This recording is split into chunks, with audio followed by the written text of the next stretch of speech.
আরাবল্লী পর্বতমালাকে ঘিরে সুপ্রিম কোর্টের সাম্প্রতিক রায় নিয়ে ভ্রান্ত তথ্য ছড়ানো হচ্ছে বলে অভিযোগ করলেন কেন্দ্রীয় পরিবেশ মন্ত্রী ভূপেন্দ্র যাদব। সোমবার তিনি জানান, রায় খুঁটিয়ে দেখে স্পষ্ট হয়েছে দেশের প্রাচীনতম এই পর্বতমালা সংরক্ষণ নিয়েই আদালত জোর দিয়েছে, কোনোভাবেই তার ক্ষয় বা খননের পক্ষে সওয়াল করা হয়নি। তিনি জানান, দেশের সর্বোচ্চ আদালত এই প্রাচীন পর্বতমালাকে সংরক্ষণ করতে হবে।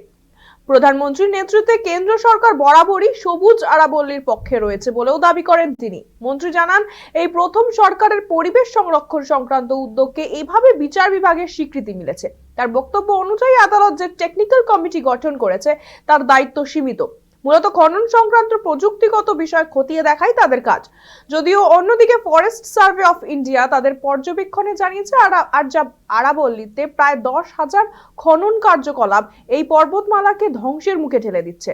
সেন্ট্রাল এম্পাওয়ার্ড কমিটি এই বিষয়টি নিয়ে সুপ্রিম কোর্টের হস্তক্ষেপ চাইলেও কেন্দ্রের যুক্তি, রাজস্থানের রিচার্ড বার্ফি গাইডলাইন অনুযায়ী 100 মিটারের বেশি উচ্চতার গঠনগুলিকেই আরাবল্লীর অংশ হিসেবে ধরা হয়।